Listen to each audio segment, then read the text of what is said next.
ಎಲ್ಲರಿಗೂ ನಮಸ್ಕಾರ. ನಾನು ಮಂಜುಶ್ರೀ. ಇವತ್ತು ನಾನು ಟೊಮೆಟೊ ಕಾಯಿಯಿಂದ ತೊಕ್ಕನ್ನ ಹೇಗೆ ಮಾಡೋದು ಅಂತ ತೋರಿಸ್ತೀನಿ. ಇದನ್ನ ನೀವು ಕೆಲವು ಸಮಯಗಳವರೆಗೆ ಇಟ್ಕೋಬೋದು. ಅನ್ನದ ಜೊತೆಗೆ, ದೋಸೆ ಜೊತೆಗೆ, ಚಪಾತಿ ಜೊತೆಗೆಲ್ಲ ತುಂಬ ಒಳ್ಳೆಯ ಕಾಂಬಿನೇಷನ್. ಅದರಲ್ಲೂ ಅನ್ನದ ಜೊತೆಗಂತೂ ಸಿಕ್ಕಾಪಟ್ಟೆ ಚೆನ್ನಾಗಿರುತ್ತೆ. ನಾನಿಲ್ಲಿ ಒಂದಿಷ್ಟು ಕಾಯಿ ಟೊಮೆಟೊಗಳನ್ನು ತಗೊಂಡಿದ್ದೀನಿ.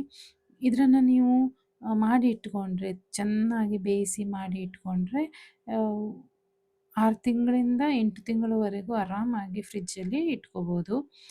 ಇಲ್ಲಿ ನಾನು ಎಣ್ಣೆಯನ್ನು ಬಿಸಿ ಮಾಡ್ಕೊಂಡಿದ್ದೀನಿ. ಕಾಯಿ ಟೊಮೆಟೊವನ್ನು ಚೆನ್ನಾಗಿ ಸಣ್ಣದಾಗಿ ಹೆಚ್ಚಿ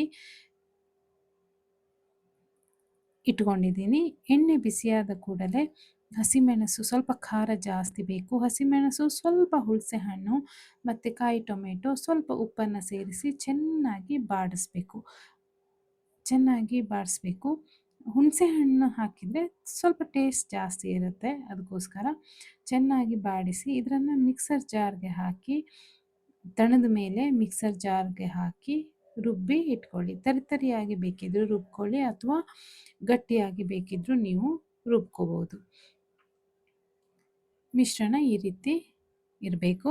ನಂತರ ಎಣ್ಣೆಯನ್ನು ಬಿಸಿ ಮಾಡಬೇಕು. ಸ್ವಲ್ಪ ಜಾಸ್ತಿ ಎಣ್ಣೆ ಬೇಕಾಗುತ್ತೆ, ನಾವು ಸ್ಟೋರ್ ಮಾಡಬೇಕಾಗುತ್ತೆ, ಅದಕ್ಕೋಸ್ಕರ ಸ್ವಲ್ಪ ಜಾಸ್ತಿ ಎಣ್ಣೆಯನ್ನು ಹಾಕ್ಕೊಳ್ಳಿ. ಮೆಣಸು, ಸ್ವಲ್ಪ ಮೆಂತೆ, ಜೀರಿಗೆ, ಕರಿಬೇವನ್ನು ಹಾಕಿ ಚೆನ್ನಾಗಿ ಬಾಡಿಸ್ಕೋಬೇಕು. ನಂತರ ಇದಕ್ಕೆ ನಾವು ರುಬ್ಬಿದ ಮಿಶ್ರಣವನ್ನು ಸೇರಿಸಿ ನೀರಿನಂಶ ಹೋಗಿ ಎಣ್ಣೆ ಬಿಟ್ಕೊಂಡು ಸ್ವಲ್ಪ ಗಟ್ಟಿಯಾಗುವವರೆಗೂ ಇದನ್ನು ಚೆನ್ನಾಗಿ ಬೇಯಿಸಬೇಕು. ನಿಮಗೆ ಬೆಳ್ಳುಳ್ಳಿ ಬೇಕು ಅನಿಸಿದ್ರೆ ಬೆಳ್ಳುಳ್ಳಿಯನ್ನು ಕೂಡ ಸೇರಿಸ್ಕೋಬೋದು.